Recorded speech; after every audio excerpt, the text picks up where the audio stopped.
We can change things here.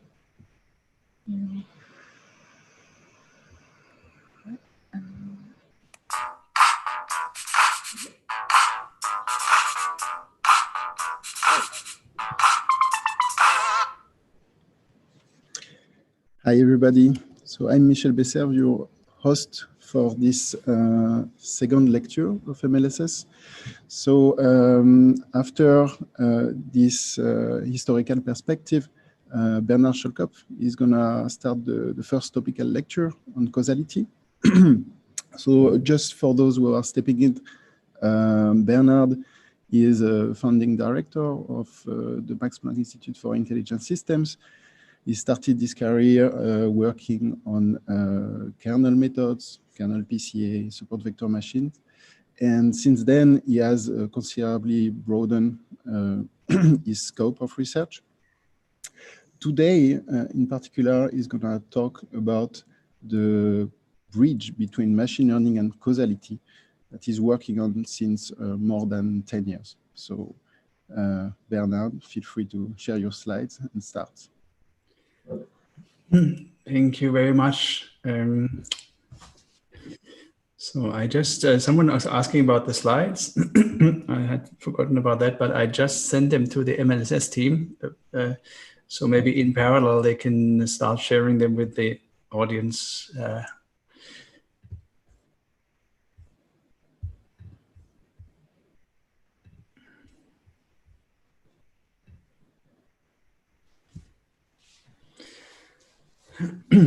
Okay, so after setting the scene and arguing how it inevitably leads towards a causal form of AI, let's start with the actual causality course, which is going to be 90 minutes today, or maybe a little bit less, and same tomorrow. So I think we'll have to be selective and we won't be able to go through everything, but I made sure there's a little bit more material in the slides in case you want to look through them.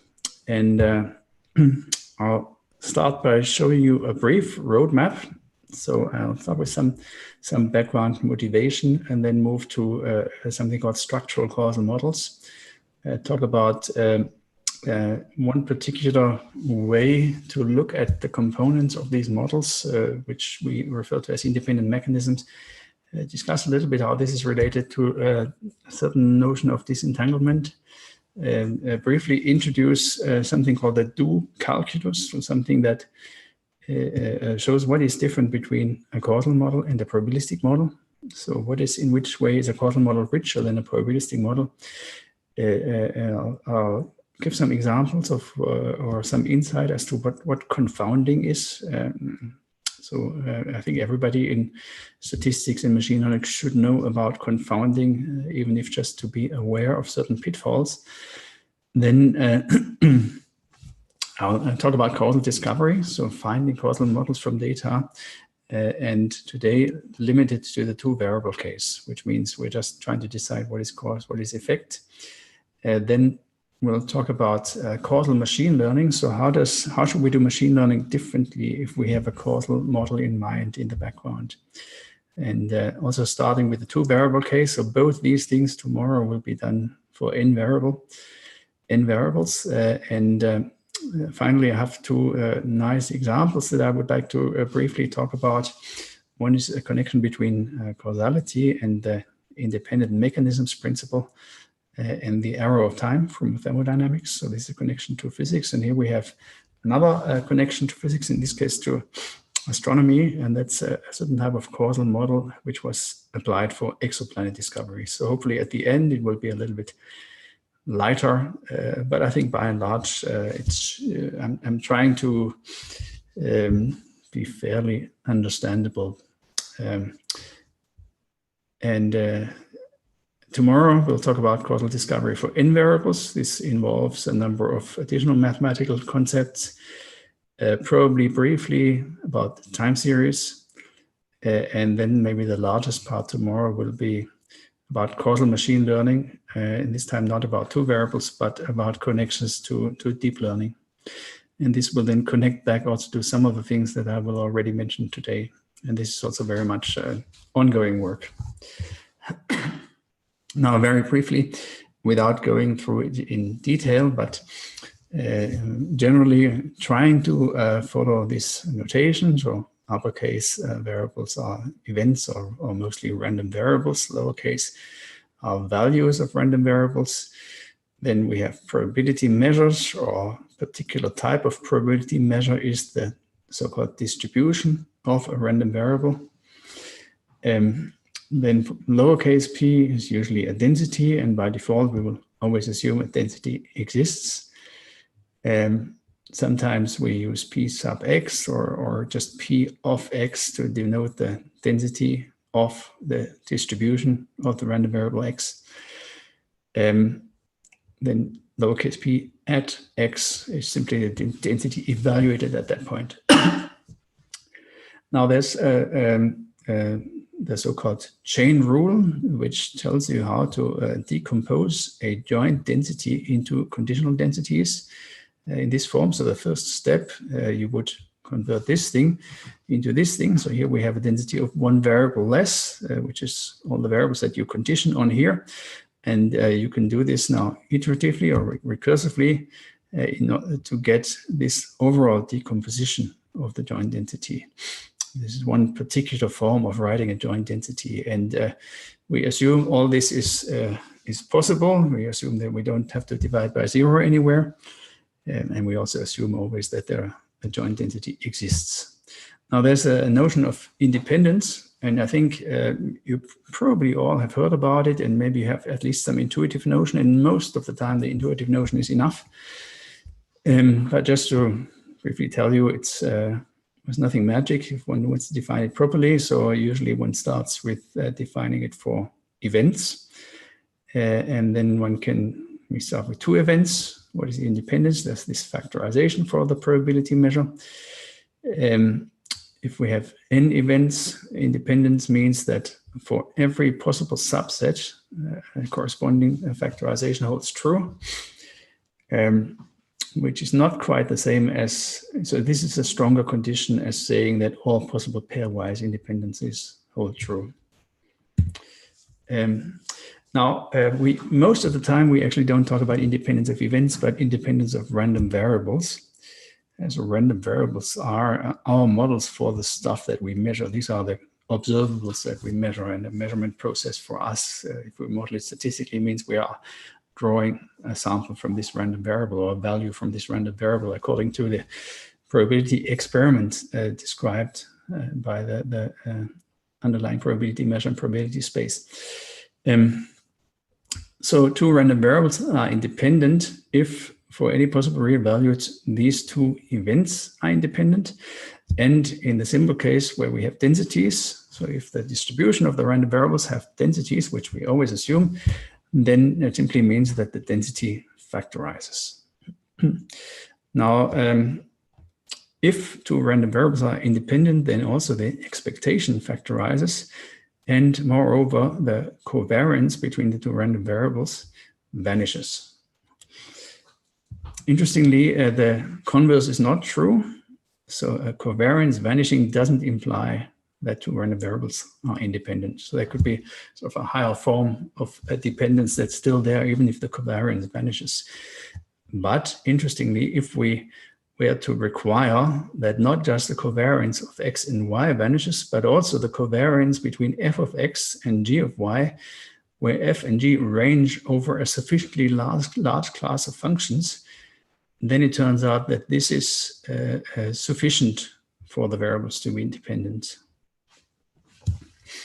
Okay, so then the next step is conditional independence. So independence you can think of as saying if 2 variables are independent, then one doesn't contain information about the other one and vice versa.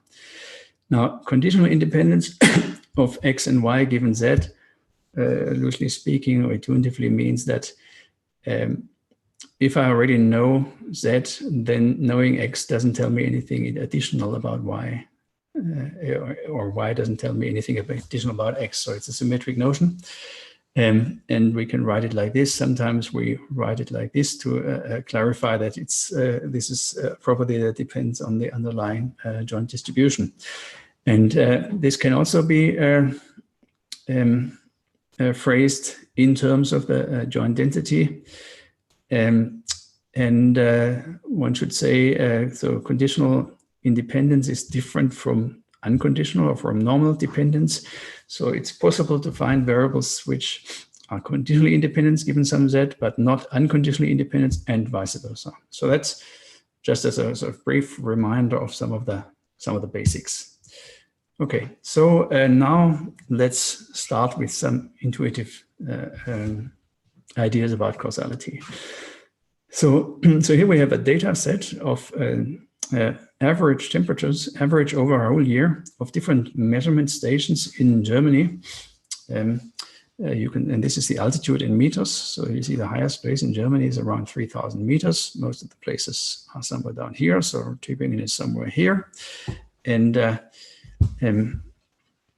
you can see that by and large, the higher you go, the colder it gets. And I think this is kind of consistent with what we learn at school and maybe some intuitive ideas of the physics, because we probably believe that the altitude has a causal effect on the temperature. Now, of course, the same kind of dependence between altitude and temperature could also be explained by the temperature having a causal effect on the altitude. Now, how would we distinguish these two things? How would we be able to tell which is suppose one of them is true? How could we tell which of the two is true? So let's rule out the third option that's confounding. We could say we do an actual intervention. So maybe we've heard somewhere to find out causality, we have to intervene in the system. We can't do it from statistics alone. So what's the intervention? We could say we build a device to raise the city or the measurement station, all these different measurement stations, and then we measure for a year. And then if we then find that the temperature next year is different, significantly different, then maybe we would say, yeah, it seems like the altitude did have a causal effect on the temperature. Now, you could do the same, you could try the same the other way around. So you build some device to change the temperature of a place. Let's say you build a big heating around it, and then you measure the altitude, and you will maybe find that the altitude doesn't change. So it seems like a dumb set of interventions, because in both cases, maybe already before actually performing it, you would be willing to believe that it would have this effect, the intervention. So maybe it's enough to just think of hypothetical interventions. So if we just do a thought experiment intervention, we would probably still expect that the temperature changes if we intervene on the altitude. And ultimately, if you think about why do we expect this, then one could argue that maybe this is true because we can think of some kind of physical mechanism, P of t given A, which tells us, given some A or some distribution over P of A, how does the distribution over t looks. So this thing is basically what turns P of A into P of t, or into P of A comma t, which can then be marginalized into P of t. And probably in this case, we would think that this physical mechanism is independent of what altitudes we plug into it. Similarly, we could argue, or we could speculate that this mechanism that given altitudes gives us temperatures, typical temperatures. Maybe it's a property of physics, but maybe it's too complicated, we can't compute it. But we might at least be willing to believe it's an invariant, and maybe it will apply no matter whether we do it in Switzerland or in Austria. Maybe they both have a similar, they might have slightly different distributions, but maybe the physics is similar. They have mountains, they have valleys, they have winds. So this quantity might be the same in a similar climate zone. So this independence or invariance, we've tried to formalize it, and there's a lot of discussion in our book on causality. So we have this assumption that we call the independence of mechanisms, which has a number of different implications that I won't discuss now with these slides, but rather I'll try to give you some more examples. But first, tell you a little bit about the history. So these ideas are actually quite old, I think, are at least old, dating back to the 40s of the last century, but probably much older than that. So the field of causality, in a way, or the modern field of causality in structural equation modeling was born from this area of econometrics, where people thought about how you could predict certain quantities in an economy from other quantities, and when would these predictions be also valid under intervention? So when would they tell you something about how the system works rather than just an association? So they were wondering, what if I just perform a regression of some variable on other ones? That doesn't always tell me how systems will behave under interventions. So they were trying to say that certain relations are not just a regression, but they are actually structural. So they describe the system that generates the dependencies in the first place. They don't just explain observed data, but they capture a structure connecting the variables. And people understood that this is related to a notion of invariance, and even had some ideas. And this is Herb Simon, who's also famous in classical AI, and a notion that maybe it can even be used to infer causality by looking what is invariant under the right sort of interventions. So this is this general field. Now, I've already briefly mentioned the common cause principle before. So the common cause principle, formalized by Reichenbach, tells us about the connection between statistics and causality. So I won't go in detail on it again, just saying if two variables are dependent, then there must be a causal explanation, and the causal explanation could be that there's a confounder that infects both of them. So if the birth rate and the human birth rate and the number of storks are correlated, there might be a confounder, such as economic development, that has the causal influence on both of them. Or it could be that this confounder, this Z, coincides with either this one or this one, meaning that it could also be that the storks bring the babies or the babies attract the storks.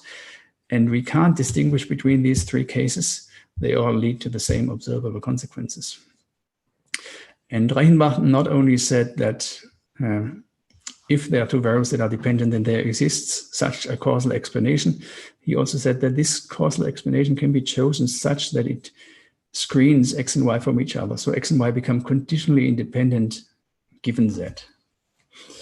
And in a way, this is the heart of what then was formalized as a structural causal model by Pearl and others. And in this formalization, so that's important because a lot will build on this. In this formalization, and we will restrict it to the case without loops. So in this formalization, we assume that our variables, our observables, call them xi, they are the vertices of a graph. So they are connected by arrows. It's a directed graph. So these arrows have an arrowhead. And it's acycling, meaning that by following arrows, you cannot come back to the same point again. So there are no loops in this graph.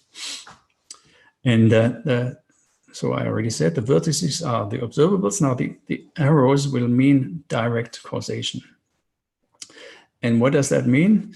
That means that each variable in this graph will be computed as a function, and this could be a different function at each variable. So f has the same index as x. A function that takes as inputs all the parents in the graph. So those are the causes. If I change those causes, then the variable can change. Now, so far, everything is deterministic. So to make things non-deterministic, to make things probabilistic, we additionally include a noise variable ui here. So this noise variable, and u stands for unobserved. It's also sometimes called an exogenous variable. This variable makes things probabilistic, and it captures, if you want, everything that we haven't modeled. Everything that cannot be modeled using these functions in the graph has to be somehow bundled into these noise variables. So that's the model so far. Now there's one additional crucial assumption, which is that these noise variables are independent. Why is that a sensible assumption? Well, to see this, we would go back to the Reichenbach, to the common cause principle, because if there was a noise variable, so if there's some noise variables were dependent, let's say in the special case, if we had two variables in the graph that are affected by the same noise variable, so this one and this one are identical, then we would say according to then we would refer to the Reichenbach common cause principle and say, there's already a dependence between these two variables, and this is due to some variable that it causally influences both of them. Then this variable should also be modeled. So then, if you want this assumption that the noises are independent, simply is an assumption which is sometimes people refer to as causal sufficiency. So the system that we analyze is large enough that it makes sense to model it this way. And if there were dependencies, sorry, I said this a little bit confusing. If there were dependencies between some of these random variables, then those dependencies would have to be explained in a non-trivial way by confounding. So by some variables influencing both these random variables, and thereby also the observables that are driven by the random variables. So this is an assumption of causal sufficiency. And it's also easy to see that the structural causal model does satisfy the Reichenbach principle. So I don't, so it's like almost equivalent. There are philosophical papers about sort of what additional things you have to put in or assume to get from the Reichenbach principle to structural causal models. I won't go into details on that. More important for us is to think about how is this now connected to statistics. And there's this notion of the entailed distribution. So we have a set of independent noise variables. We have to specify what are the distributions over those, right? These are random variables. The distributions factorize. So we specify a one-dimensional distribution, or they could also be vectors, but we specify an individual distribution for each of them. Now, all the rest, as I said before, is deterministic. We have the graph structure. We have these deterministic functions. So we substitute the noise variables, and then we evaluate things. And if we then effectively recursively substitute the parent equations into each of those, so each of those depends on a noise variable, which you can substitute, and on some other quantities. And those other quantities are then in turn governed by an equation like this. So we keep substituting. This will terminate because there are no loops. So then ultimately, each of these variables will be some generally nonlinear function of the noise terms. So this, if you want, you can think of it, this is a type of a nonlinear ICA model. And since each variable is thus a function of some other random variables, it's a random variable in its own right with some distribution, and we can do this for all of them simultaneously, in which case we get a joint distribution over all variables. And this is what's called the observational distribution, which is entailed by these noise distribution and this structural causal model. The distribution and the DAG together are sometimes also called a directed graphical model. And so this structural causal model implies a directed graphical model, and vice versa, any directed graphical model can be written as a functional causal or as a structural causal model. Sometimes it's called functional causal model, it's the same thing, but not necessarily uniquely. So in general, there are many different structural causal models that give you the same graphical model. Okay, so so I already said the structural causal model entails a joint distribution. Then of course the question comes up, what kind of properties does this distribution have? Are there any interesting implications that follow, for instance, from the graph structure? And related to this is the question, if we're given this distribution, can we recover the graph from it? So those second one is the question of causal discovery. And a partial answer to this question is given by using notions of Markov conditions. And we can give four equivalent conditions, and I'm not going to prove them today. I think they are contained in the slides for tomorrow, but I don't know if Stefan will have time to go through them. Otherwise, you can look in our causality book. So the first one is existence of a structural causal model. That was our starting point. Second one is it turns out this implies and is implied by the so-called local causal Markov condition. which is now the thing, essentially the generalization of the Reichenbach principle, which is that a variable is statistically independent of its non-descendants given the parents. And there's this local condition immediately implies a global condition, which talks about a richer set of conditional independencies, using a term called deseparation, which will be introduced tomorrow. So it turns out that so we put in independent UIs, we propagate this information through the graph. Then it turns out that the resulting observational distribution has non-trivial conditional independence properties. This is a conditional independence statement. So in a way, a graph leaves a footprint in the observable distribution in terms of its conditional independence properties. So that's important for inference later, for graph inference. And finally, this is going to be the one that we today use mostly. Equivalent to all these things is also a certain type of factorization of the joint distribution. So now before on my slide of notation, I told you you can always factorize a distribution in certain ways. And I gave you a factorization where you had very large conditioning sets. So it was x1 given x2 ... xn, etc. And then you recursively substitute this into each other. That's one factorization of a joint distribution.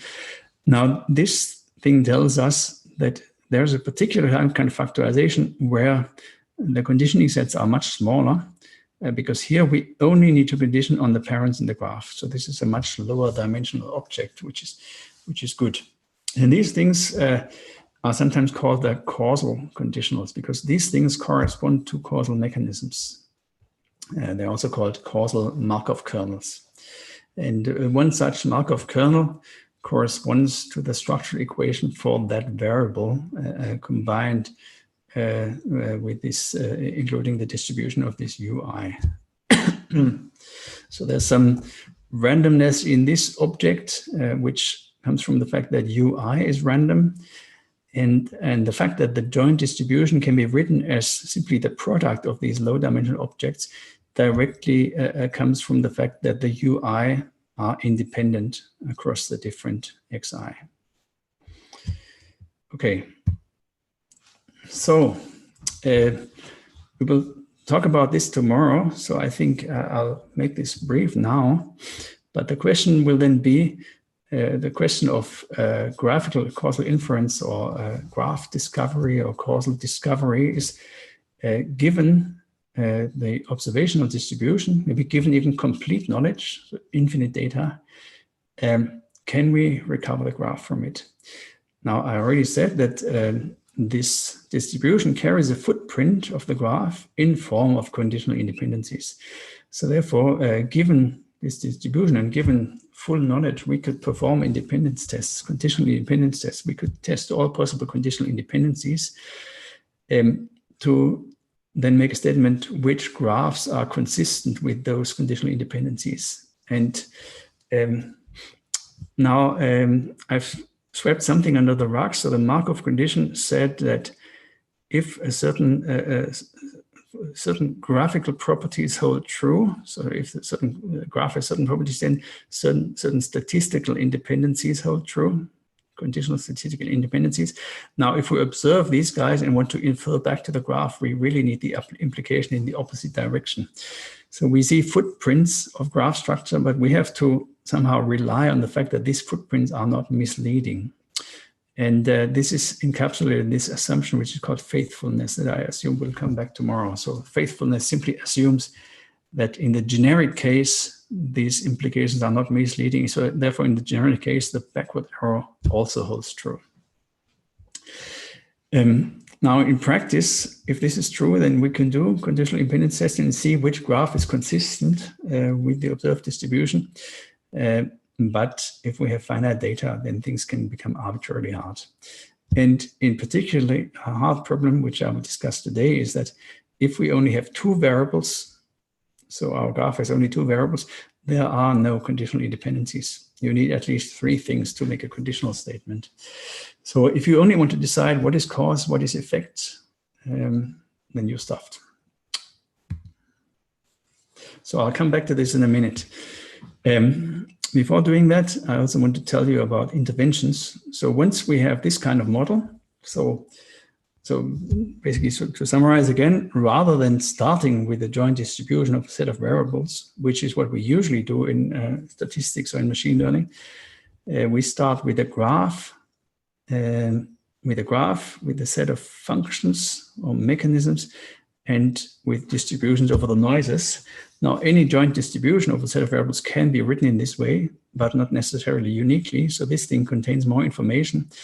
And on this slide, I'll explain what is this more information that it contains.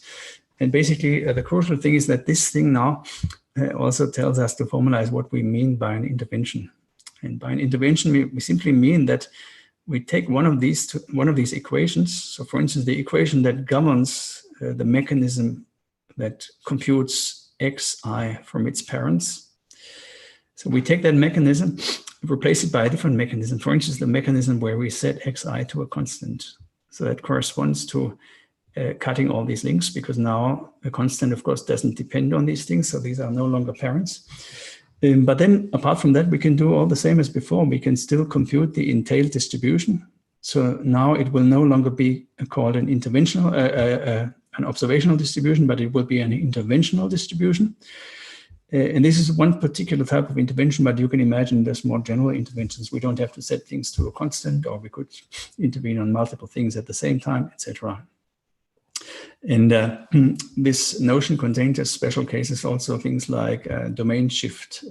So if something changes in a problem, then we would argue this can always be formalized as a change of one or more mechanisms.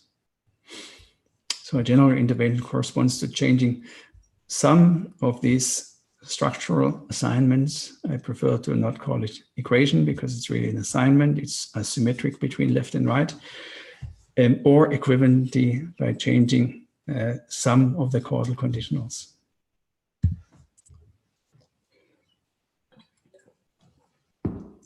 Okay, so now let's come back to this notion of independent mechanisms.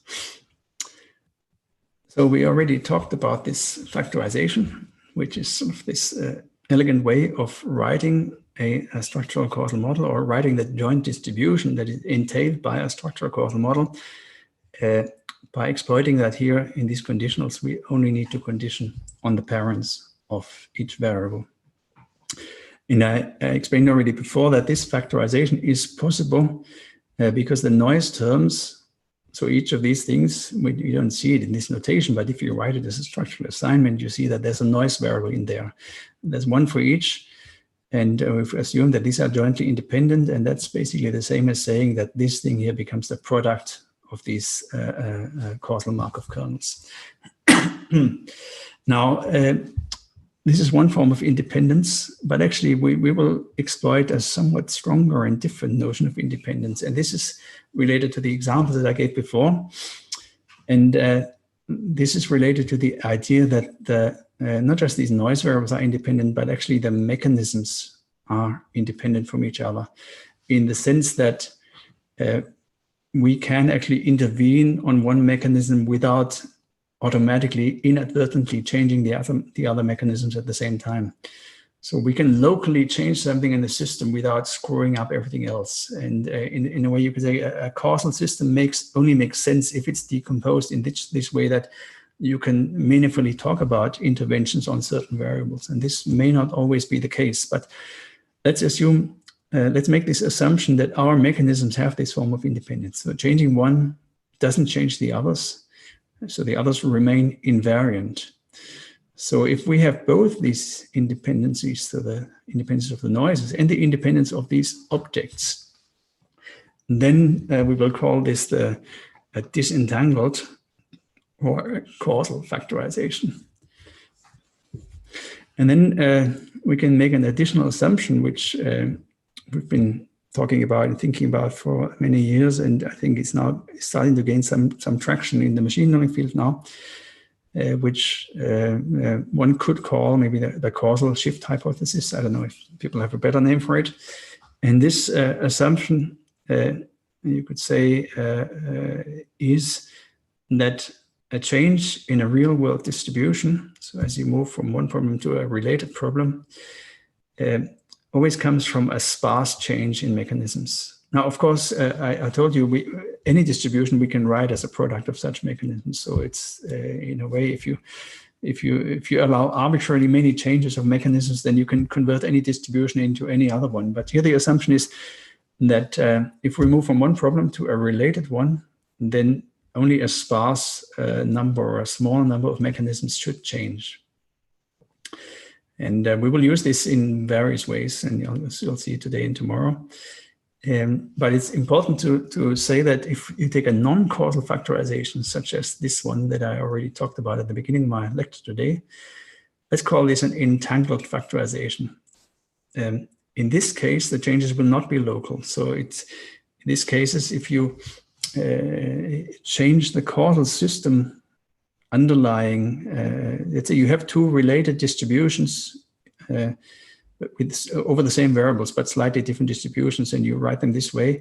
And now you change one mechanism, you change the physics of one component of your system as you move from one to the other distribution, then typically it will be the case that most, if not all, of these terms on the right-hand side change. So if you compare these two related distributions in terms of their factorizations, you will just say, well, it seems like everything is changing. And that's the reason for this is that these in this case, these non-causal conditionals, so these conditionals will be entangled.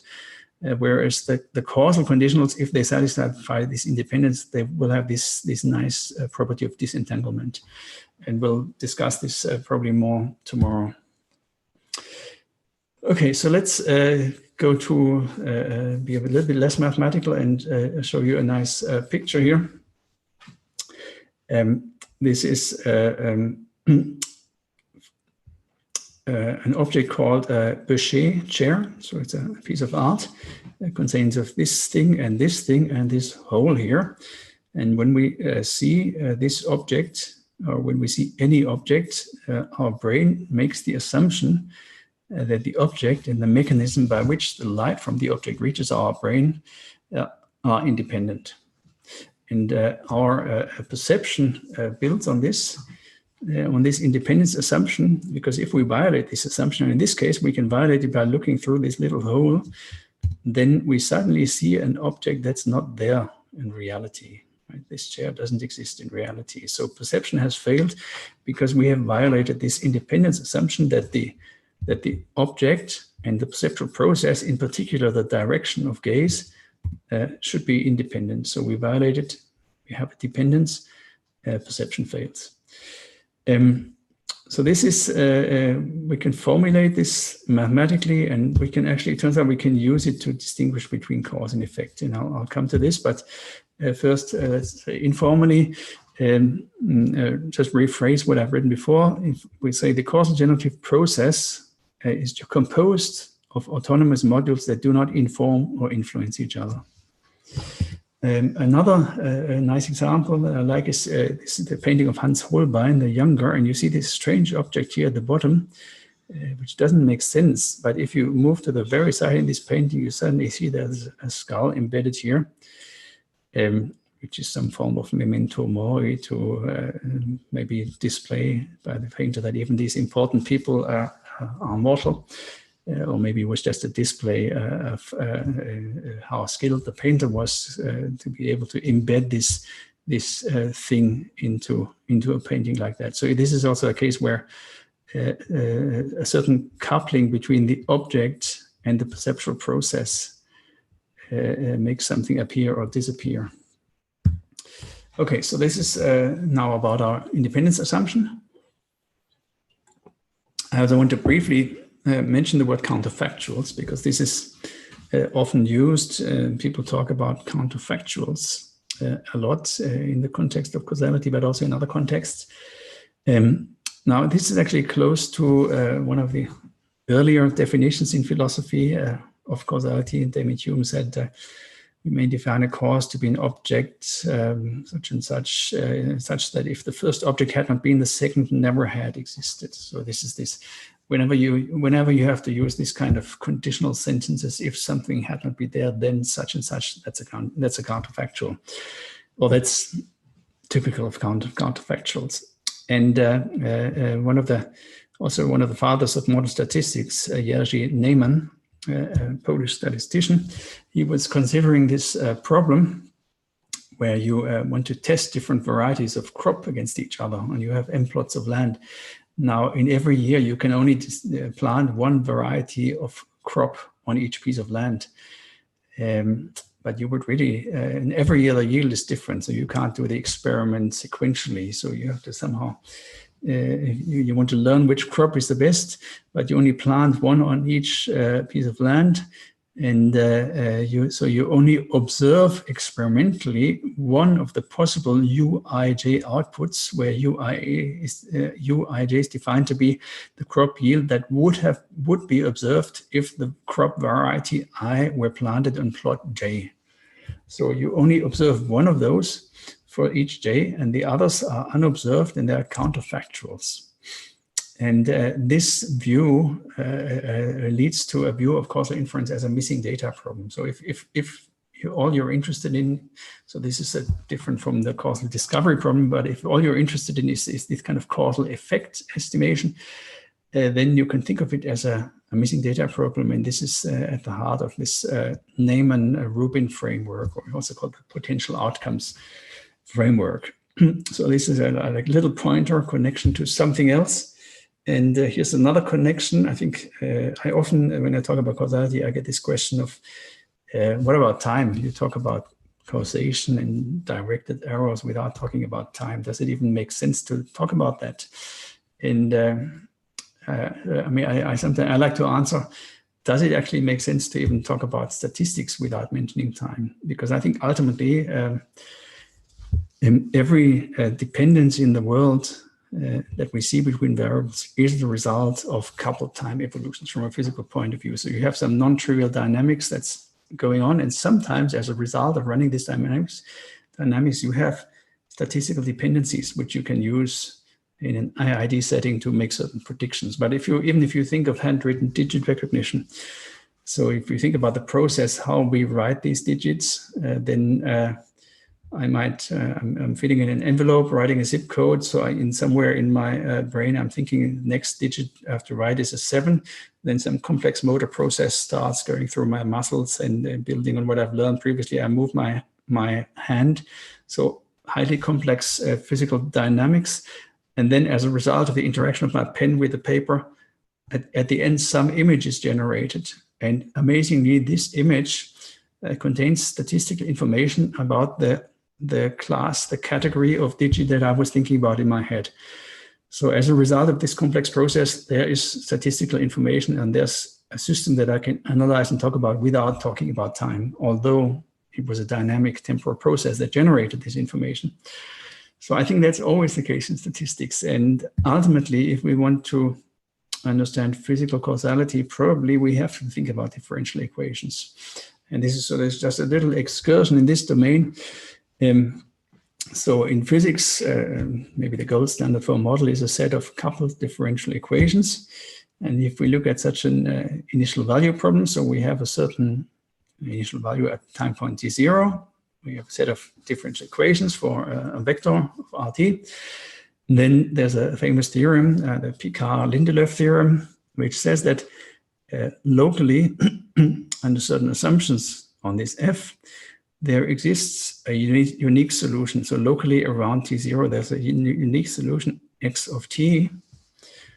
So that means that if the value for T0 is given, then also the values of X at time points immediately after or before, but we're more interested in after, is determined by this. So the immediate future of X is implied by its past. And if we then sort of rewrite this equation using differentials formally, then we can simply say that the value of X after a little temporal delay of dt will be a certain function of the past values of X. And how it looks exactly will depend on this F. So which values of X will depend, which entries of X will influence which entries of the future X.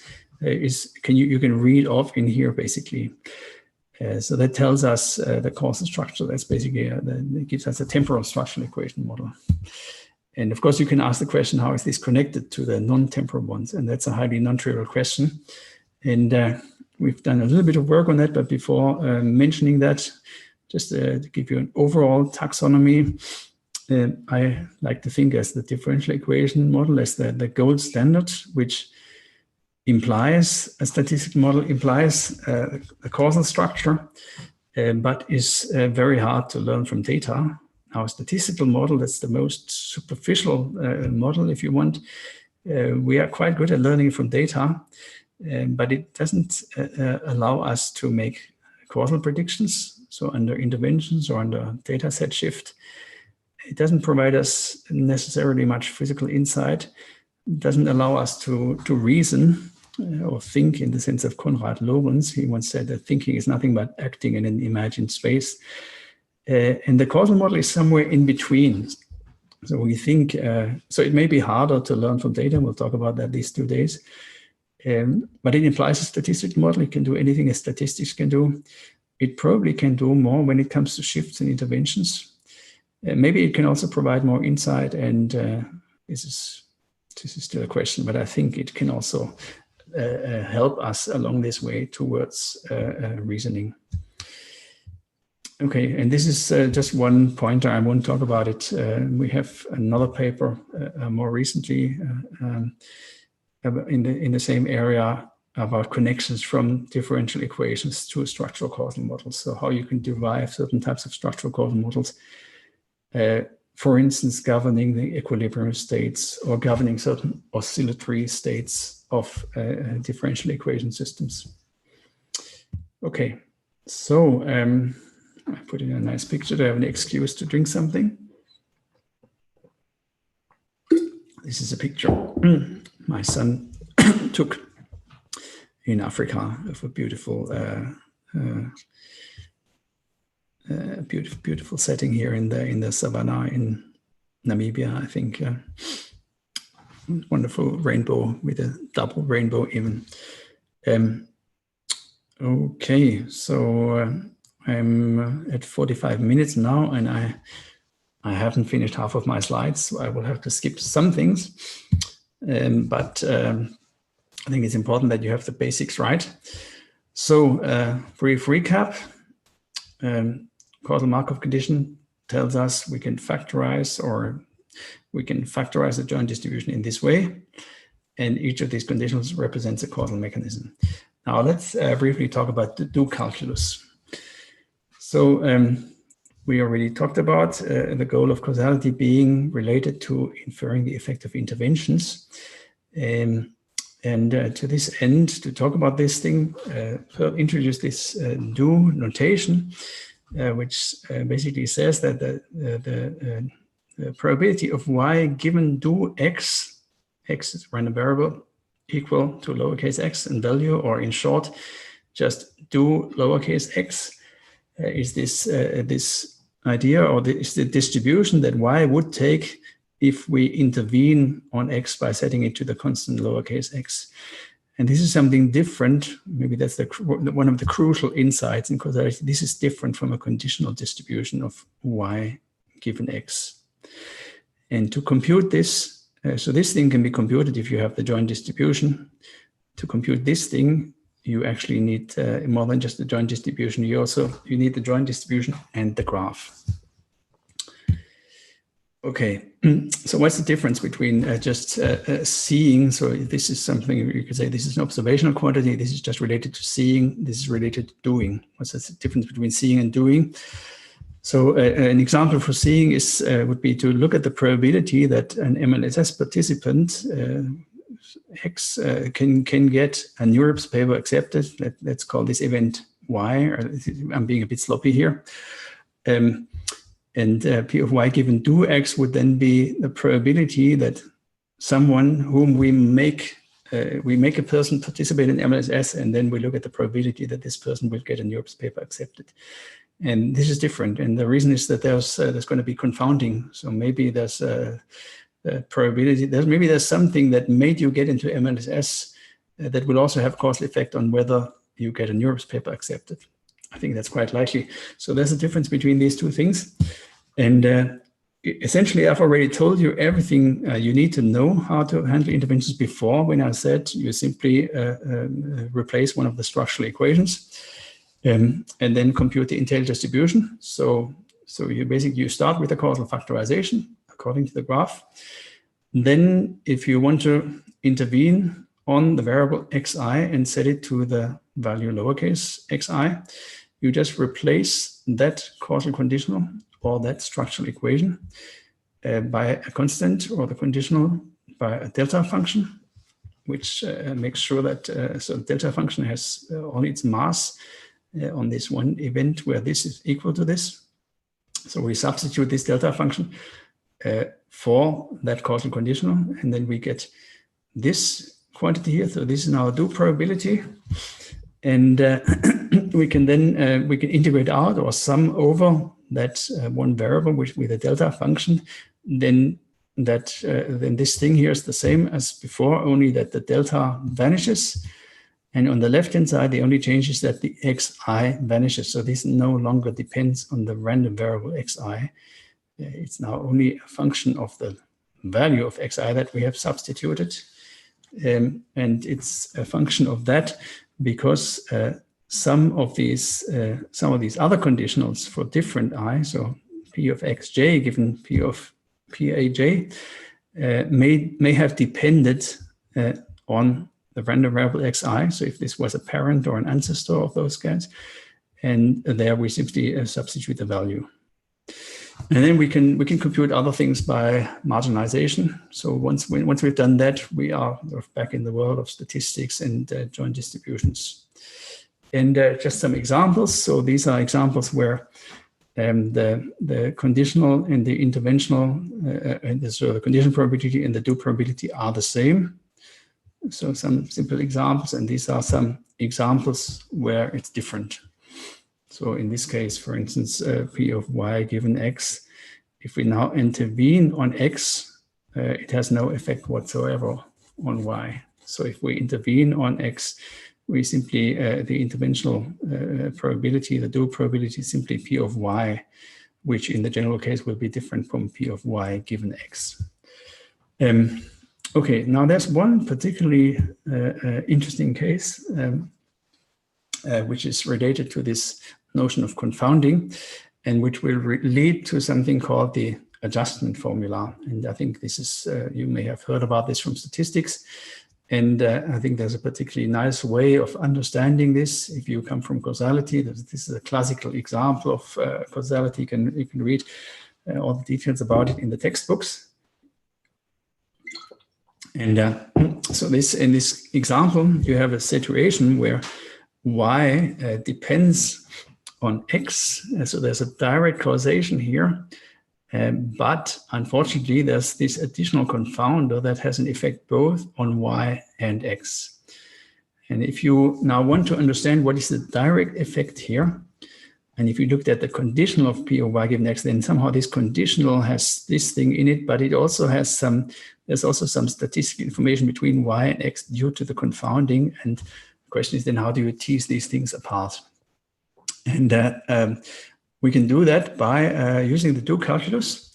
So again, we write down the causal factorization. So let's take the distribution of all three variables, p of x, y, z. So the factorization means we have three terms, one for each of these guys, and in each case the quantity is conditioned on all its parents. So let's start with z. Z has no parents. So this is the first Markov kernel, no parents. The second one is x. So x has one parent. So here we condition on the parent. So we have p of x given z. And then the third one, y, has two parents, x and z. So here we have p of y given x and z. So this is one way to write the joint distribution, and this is the causal way of writing that joint distribution.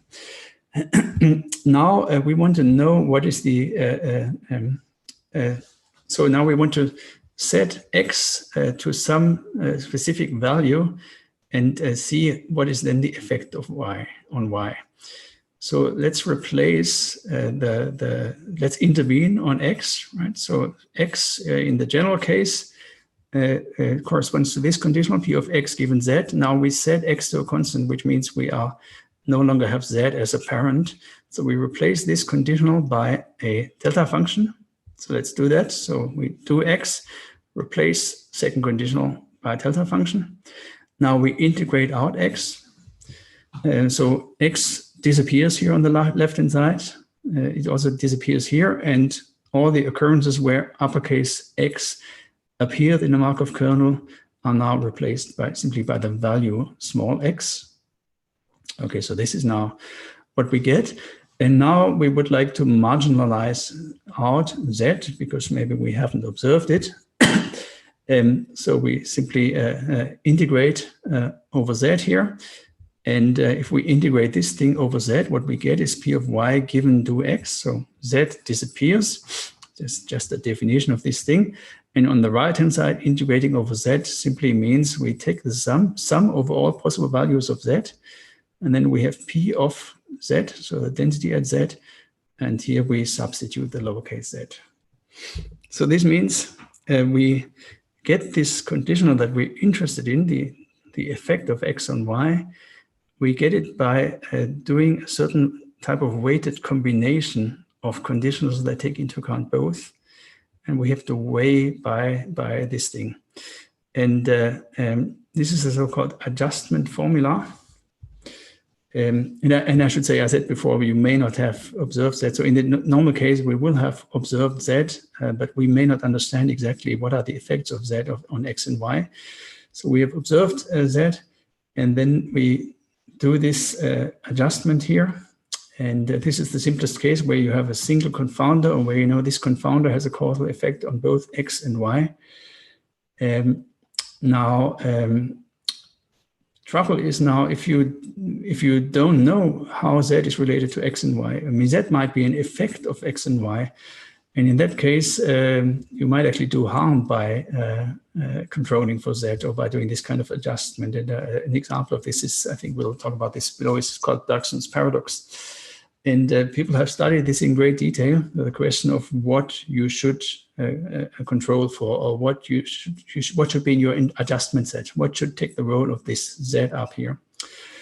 And there's something that I won't explain today, so the backdoor criterion.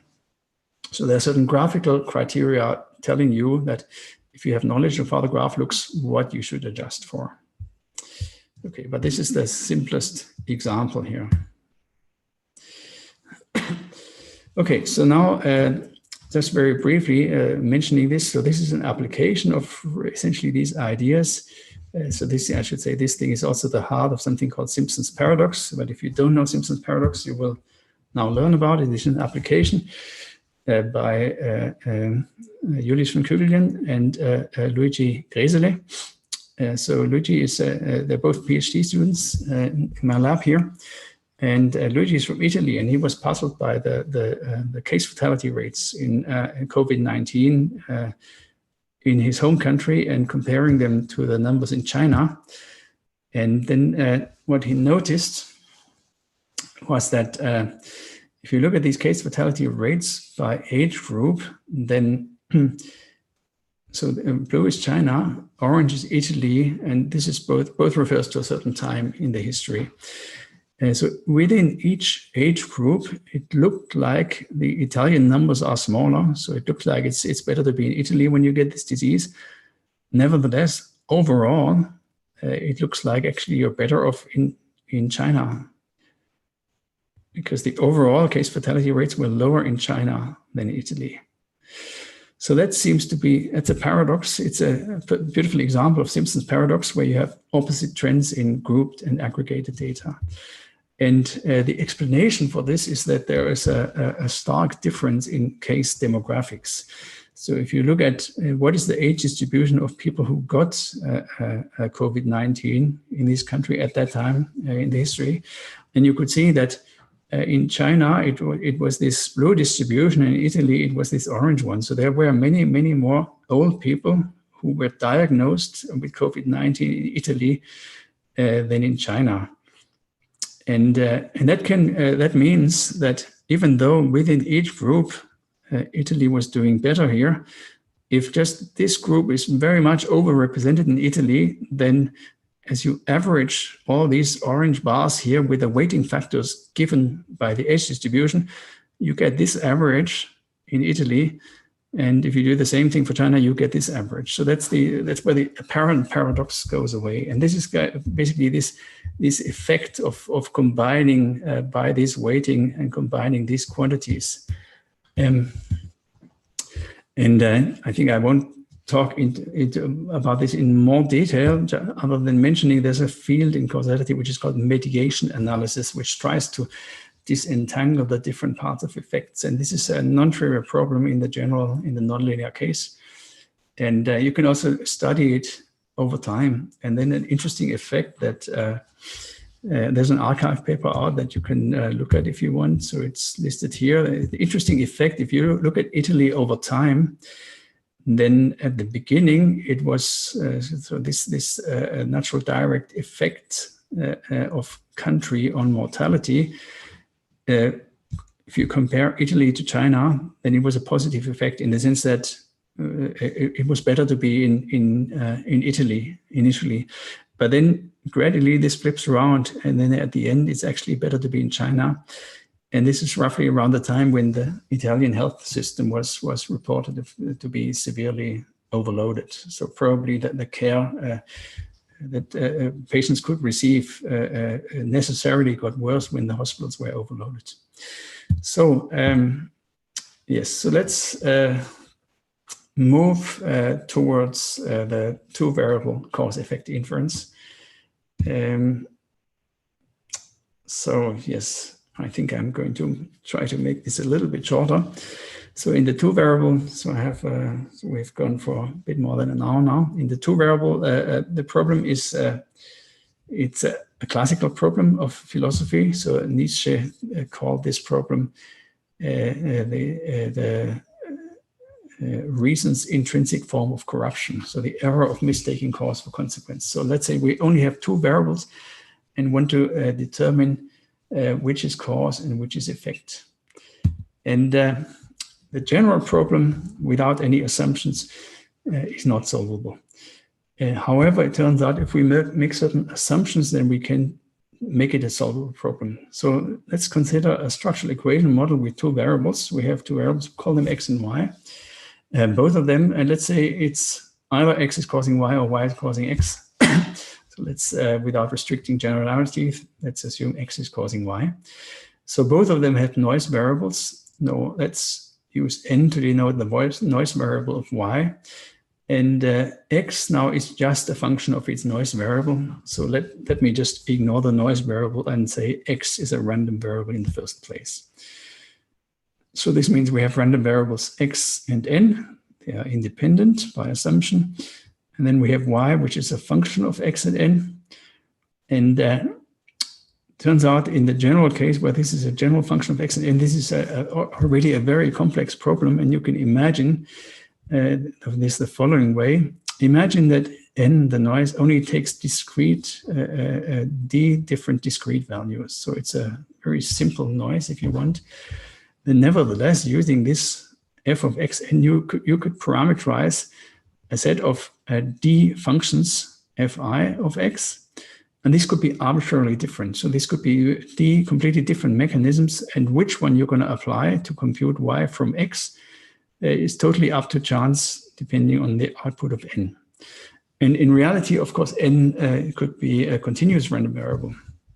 So this could be a continuous number of different mechanisms that are randomly swapped. And you can already tell this is a very rich system and it's going to be hard to infer anything. So therefore, we try to limit the complexity with which n, the noise, acts upon this function by saying, let's assume n is simply additive. So in this case, our model looks like this. And now we are asking, suppose this is our forward model. When is it the case that there's a backward model of the same form? So a backward model with additive noise and x independent of the noise. If the answer were there's always such a backward model, then this problem would be not identifiable. This model would not be identifiable. We wouldn't be able to tell from data what is cause and what is effect. If, on the other hand, the answer is that typically there's no such model for the backward direction, then we would say, subject to the assumption of additivity of noise, we can identify this model. In other words, we can tell what is cause and what is effect. Okay, and it turns out the answer is that generically there is no such model for the inverse direction. And the intuition is that you can see the intuition if you assume that the noise has bounded range and this function is non-linear, then in the forward direction from x to y, so you have the same amount of noise in all directions. But then in the backward direction, if y were the cause and x were the effect, then the noise would be varying as a function of where you are along the y-axis, which means in particular that the noise would not be independent of the cause in that case. And this is the assumption that the noise is independent of the cause here. So that's the assumption, and this can be formalized, and this can be used for cause-effect inference. And that's and the way we use it is simply we perform nonlinear regression, we compute the residual noises, and then we check whether the residual noise and the x are statistically independent. And it turns out if we do this, for instance, for this altitude data, so if we do the regression in the forward direction, so altitude as cause, temperature as effect, then we see how the residuals look like this. So they don't seem very structured, whereas if you do it in the opposite direction, so if you hypothetically assume that this is the cause, the temperature is the cause, and in that case you would find this as residuals of the regression of altitude on temperature, and you can see that this is a sort of a structured object. You can probably visually see that this variable contains information about this one. Okay, and one can generalize this to the multivariate case, but today I will stick with the two-variable case. And I'm going to skip this part. So this is about a interesting variant of this, where rather than computing f as a nonlinear regression of x and y, which means like we minimize something like mean squared error, we compute the regression to minimize residual dependence.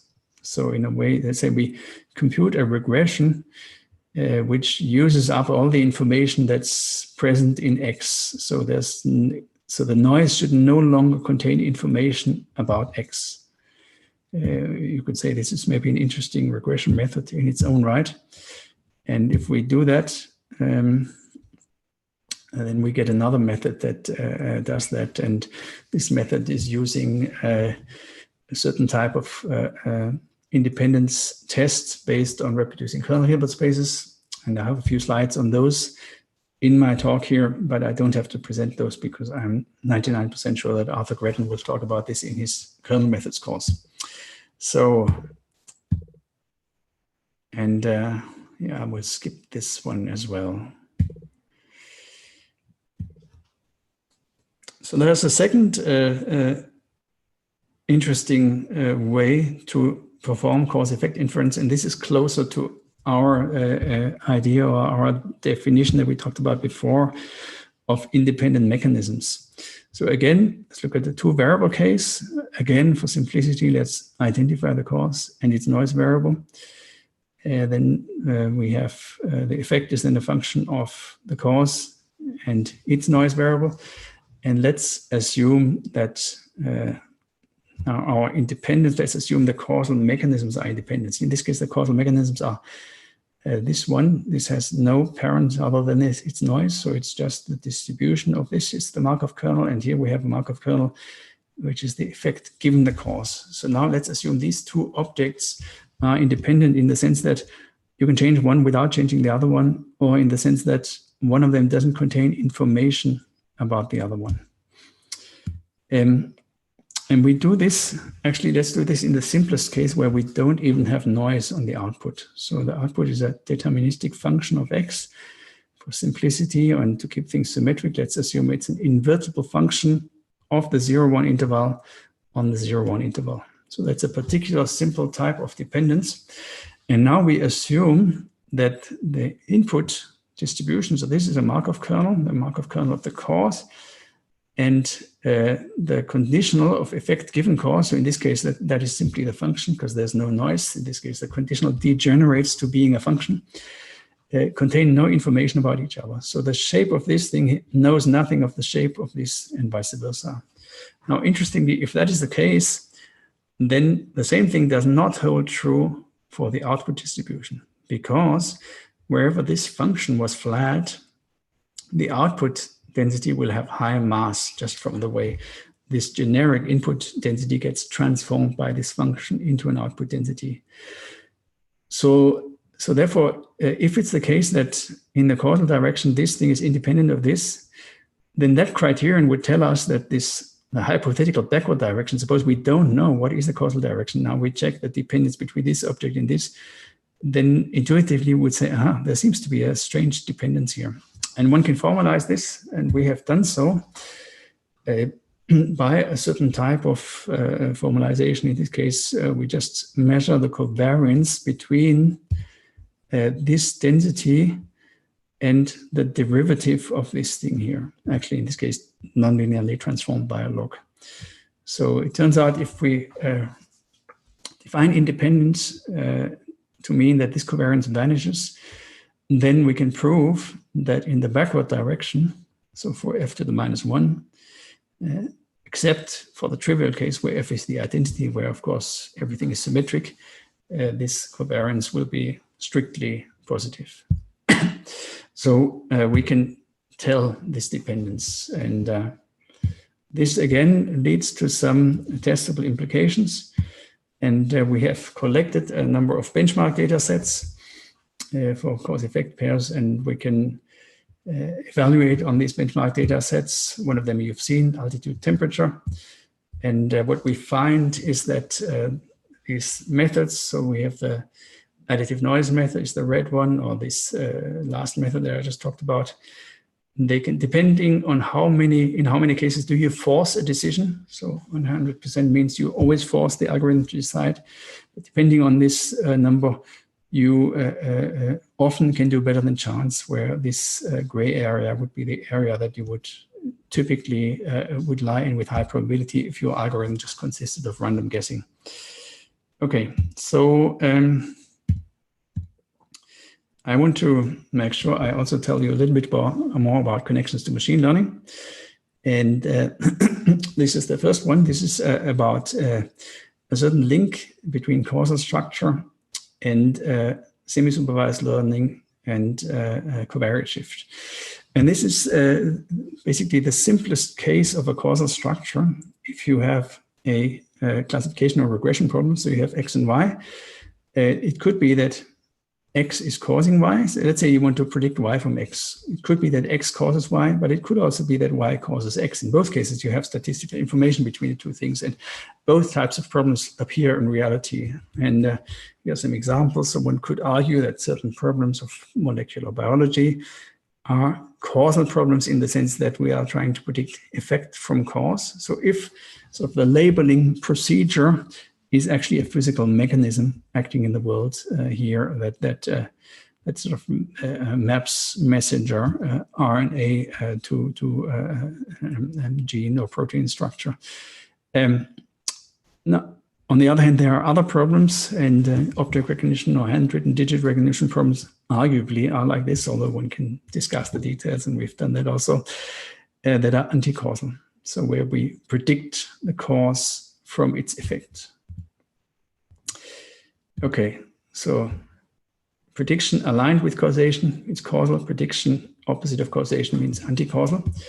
And it turns out that if we now make our assumption, so we make the causal assumption that the mechanism of effect given cause and the cause are independent. Now remember from before, that means if these are independent, then in the backward direction, so if we now swap the roles of C and E, we would expect a strict dependence. And that's interesting because if we look at semi-supervised, or let's start in the causal direction. So this assumption for a causal learning problem translates into P of X and P of Y given X. being independent. Now, semi-supervised learning is a set of methods that tries to get a better estimate of the regression or the classification, so of something related to this object from additional data on this object. However, if these two objects are fundamentally independent, then additional information about this thing shouldn't help you. So we would predict semi-supervised learning is impossible in this case. On the other hand, we would also predict that if these two things are independent, then this quantity should be invariant under changes in p of x. And that's the so-called covariate shift assumption. So methods that rely on the covariate shift assumptions should excel in this setting. In the anti-causal direction, it's the opposite. In this case, since, as argued before, for the opposite direction, we have a dependence. In this case, suddenly we have a dependence between this quantity and this quantity. So additional data from this should help us estimate this. And for covariate shift, it's the other way around. And turns out, so we didn't run our own experiments, but we did a meta-analysis of previously run semi-supervised learning benchmarks, and they all confirm this prediction. And also, it turns out that all known assumptions to justify semi-supervised learning actually, in the end, ultimately link this object to this object. So I won't go into details on that now and skip through the experiments. And just briefly mention that we've just recently finished a paper, or I think it's on the archive, and it will appear at UAI, which generalizes this to a setting where we're predicting a target from a combination of cause and effect features. And in this case, we get, if you want, a higher order form of semi-supervised learning that also generalizes the traditional cluster assumption. Okay, so I have two more things left, and I won't have time for both of them, so I will skip one of them. So maybe I'll skip this thing about the algorithmic structural causal model. So this is basically here the idea is that causal structures don't have to be building on random variables as noise terms, but we can have other types of noise terms, other measures of independence. So so far we've been assuming we have at each node one noise variable, and the noise variables are jointly statistically independent. In this case, which is a setting that also applies if we don't have ensembles, statistical ensembles, but individual objects. In this case, we measure independence by Kolmogorov complexity, by algorithmic information about objects. And it turns out you get a whole theory of graphical models in causality in terms of algorithmic information, Kolmogorov complexity.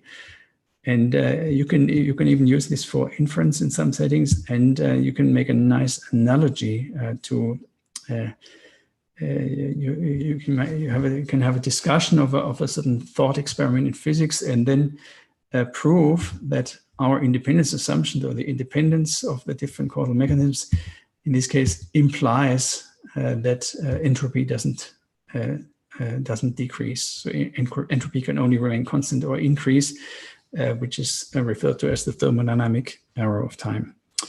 So for those of you interested in the physics, maybe you look at the slides or look at the paper. And then briefly, another application as the last story in my talk. This is an application to exoplanet discovery. So there's this space telescope which has been operational for a number of years, staring at a certain patch of the Milky Way. This is our position at the Milky Way, at a star-rich region, and looking for exoplanet transits, where a transit means that we're looking at a star far away, such that there's a planet around that star. We don't see the planet directly, but that planet occasionally partly occludes its host star, and that would lead to a tiny decrease in brightness. And these events are reasonably rare, and light curves are reasonably noisy, so it's non-trivial to find those. And if we now look, and if we do a causal model for the data that we observe, so that our observations on each of those is a curve over 3 months. And if we look at the change of these values over time, then we see this behavior, and we know that this is affected both by the noise that's introduced by the instrument and by the astrophysical signal. And it's difficult to tease those two things apart. However, if we look at some other stars, and the Kepler telescope is looking at hundreds of thousands of stars simultaneously, then it turns out that sometimes these light curves look quite similar. So this behavior looks very similar to this one, which is strange because these stars are light years apart. There's nothing that directly causally connects them. So the only explanation why they could look similar is that this confounder, the instrument, affects them in the same way. And this gave us the idea to try and remove the effect of this confounder by, given a measurement, try to best explain it in terms of other measurements that are due to quantities that we know are causally not related. So we do the best we can trying to explain that one star in terms of many, many other stars that we know have nothing to do with it. And then we remove whatever we can explain, and then what we're left with should be closer to the actual quantity that we are interested in. And that turns out to be a powerful idea. And one can even prove certain results about it. So under certain assumptions, we can prove that this procedure of removing the best explanation of our measurement in terms of the other stars, so that's just the so-called regression, the conditional expectation of y given x. So removing this regression provably gives us our unknown quantity up to a constant offset, which is quite remarkable. So this is an equality as random variables, which is true almost surely. And there's a more general setting, but I won't go into details. So we did this, and we ran this on the Kepler data, and published a list of planets, of planet candidates, I should say. So in this field, you publish a list of potential planet candidates, and then other people do additional observations, for instance, based on radial velocity and Doppler effect, etc., to try and confirm them. And so this was our list of planets that or planet candidates, around 30 of them, and I'm marking one down here, which had a certain number, and then so it turned out not long after, or briefly after our paper, there was a second paper that characterized these candidates in more detail, and found out which one of them are actual, at that point, confirmed candidates. They got this additional number, K2 something, K2 Kepler-2 mission, and there was one down here which got the name K218b. That was an interesting one because it turned out it was a planet which was probably in the habitable zone around the star, meaning not too hot, not too cold, in an area, in a distance range where water could be liquid. So that was nice, but still, I mean, like detailed in an astronomical paper. Until last year, suddenly there was this thing that went through the news that some other paper, astronomical observations, spectroscopic observations, looking at the light of the star as it passes through the atmosphere of that planet, proved that there is water vapor in the atmosphere of that planet. And that was the first time that this was found for a planet in the habitable zone. So people said this is a potentially life-friendly alien planet, but of course this is probably a vast exaggeration because for various reasons it would be a lot less life-friendly than Earth. So let's treat this planet well. So anyway, this was a nice implication of this work, which really started from a causal motivation. So I think I'll come to the end now. I just tell you, so tomorrow I will talk about causal discovery, and we'll talk also significantly about causal representation learning, where the fundamental problem is these structural causal models that I talked about today, they are usually at the symbolic level, if you want. So they are still sort of pre-connectionists. They assume someone gives us these variables and then we just have to model them in their relationships. And but really our goal over this last 5 years at least has been to learn methods to embed structural causal models into deep learning models, automatically learn the causal variables. And I think this is not hopeless, because there's interesting connections between structural causal models and generative models. And the rough idea would be to realize these noise variables as latent variables in a generative model, and to exploit the fact that these causal conditionals are robust. So I think with this, I would like to end. Thank you for your attention, and happy to take questions.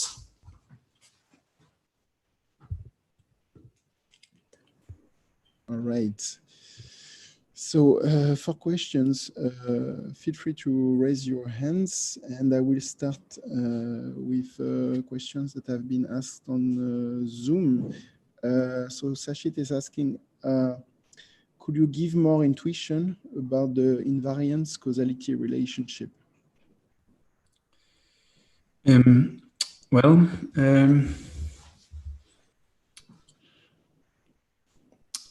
So the intuition would be that every physical system is composed of different mechanisms that together bring about the observed statistical dependencies that you see in such a system.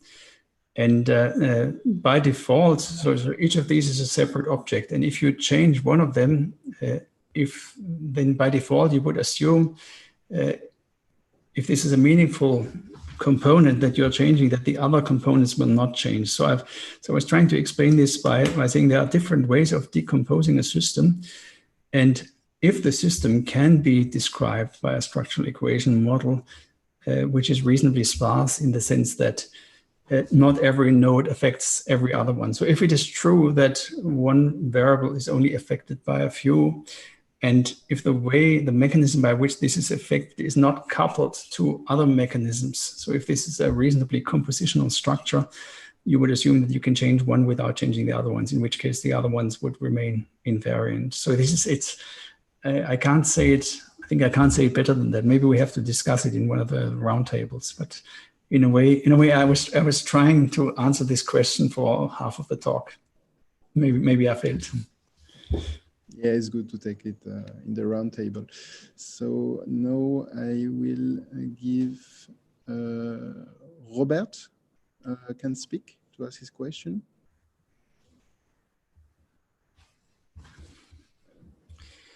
Okay. Actually, I can also see them, but he can. Hi. Thank you very much for the talk.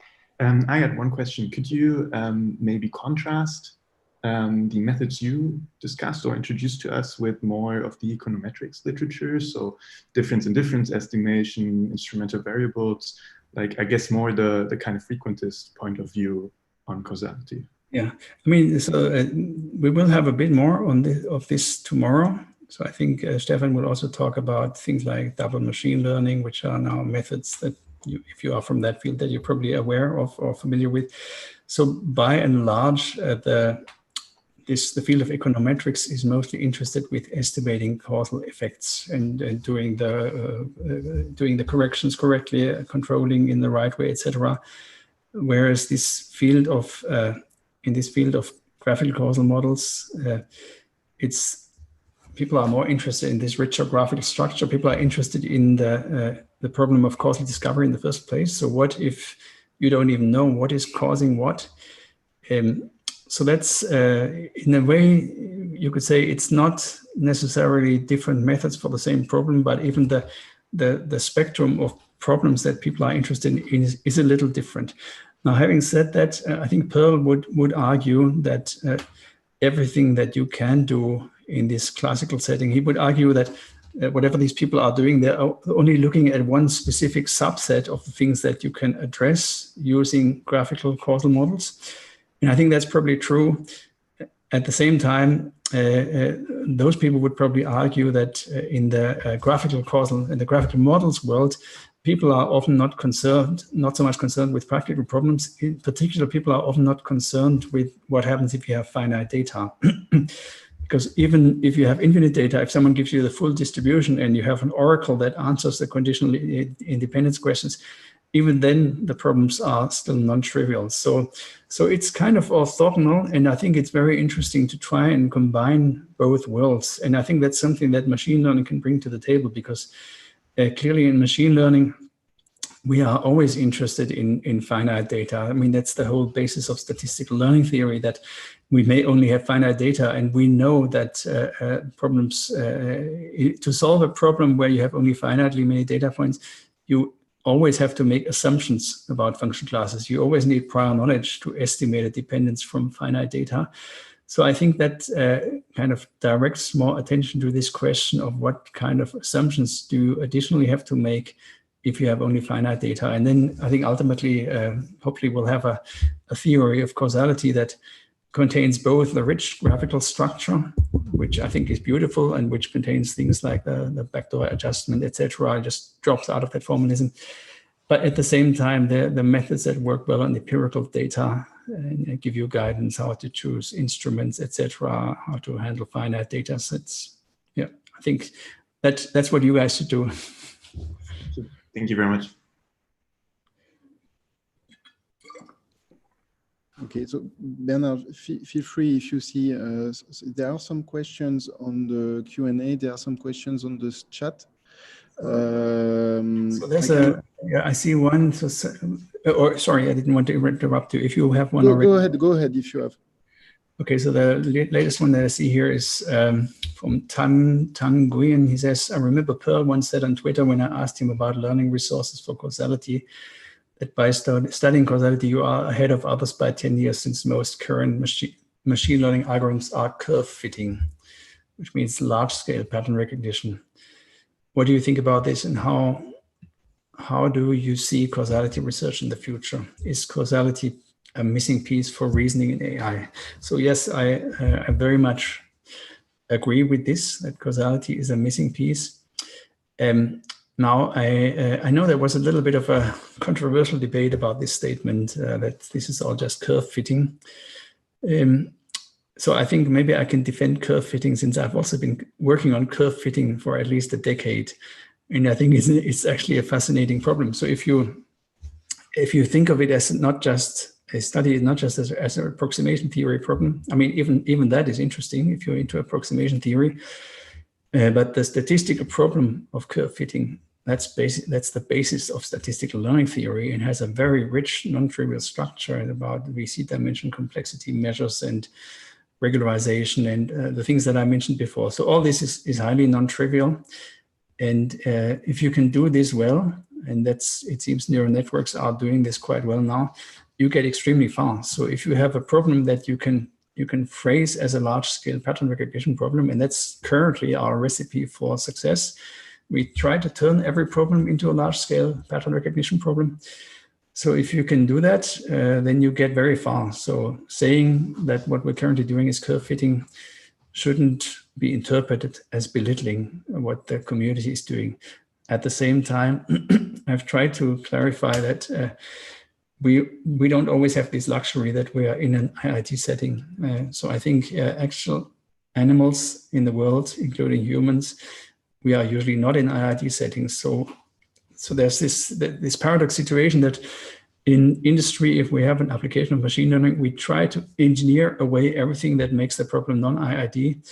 But in reality, it could actually be that non-IIT-ness of a problem is an integral part of what we're facing as agents in the world.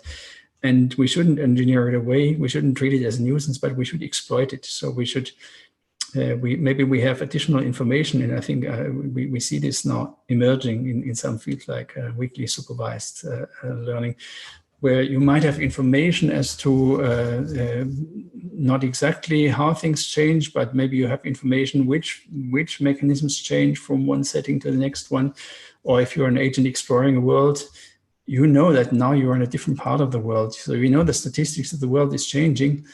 But if nevertheless certain components of it are invariant, then that tells you that those might be causal mechanisms that might also generalize to other parts of the world. So this signal that comes from the non-IID-ness can be a powerful signal if we have the right ways of exploiting it. And I think that's where causality could be one organizing principle, and therefore in your words it could be a missing piece in future AI. Yeah. Right, that I think we should probably stop for the question right now. but you will have the opportunity to formulate your questions. Like there are many other questions here that you can post on Reddit for the 2 roundtables that will happen tomorrow for the 2 lectures on causality. There will be one, so all CST times, there will be one at 11 a.m. and one at 4 p.m. Yeah, essentially, you just go on Reddit, upvote the questions, and you will see Bernhard tomorrow. And thank you again, Bernhard, for this lecture. The next lecture today will be in the evening with learning theory and Niccolò Cesabianchi. Thanks a lot to everyone. Bye-bye.